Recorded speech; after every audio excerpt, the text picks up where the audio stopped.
check on the president's worst impulses. Republicans say that Pompeo has the trust of the president of the United States. He's already executing the president's foreign policy, and that his trip to North Korea on Easter weekend demonstrates both that. Neil? All right. Thank you, my friend. Rich Edson at the State Department.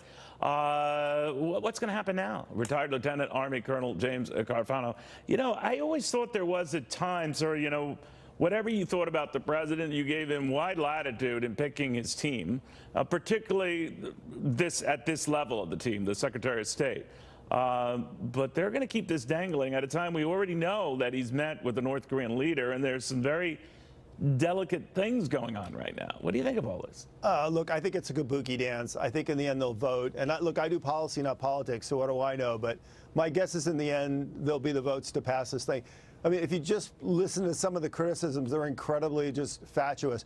We have to protect against the president's worst impulses. Well, if that's true, then John Kerry would have never gotten one vote as Secretary of State under Barack Obama. I'm just wondering where this goes and how it would be seen in the eyes of the rest of the world that we still technically don't have a Secretary of State. We have an acting Secretary of State. I understand that.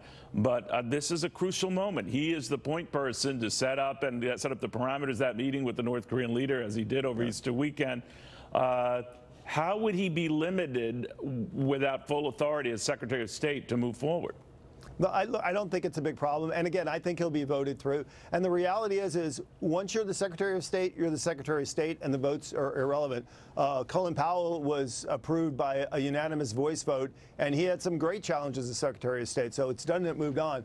But you raise a really important point. We are coming up on maybe the most critical 90 days of this administration, because a lot of people miss the point. Last year, the president laid down all the basic policies. So the new team isn't coming in to rewrite the policies. They're coming in to execute the policies. And right off the bat, we have, okay, what do we do now in Syria? What do we do about the Iran deal?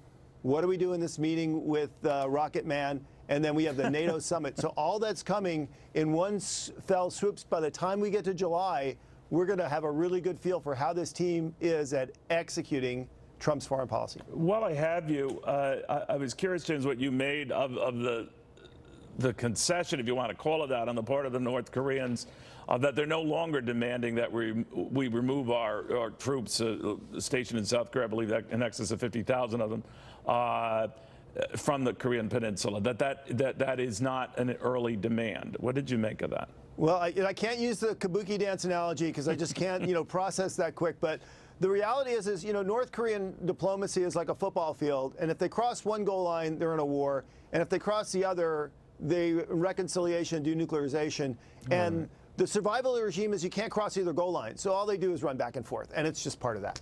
I like the kabuki, the goal line thing. You covered everything. Thank you very, very much, James. Have a good weekend, a safe weekend. See you, my friend. All right, we're back to the crumbs analogy and back to opposing tax cuts, and Democrats say it is going to be a winning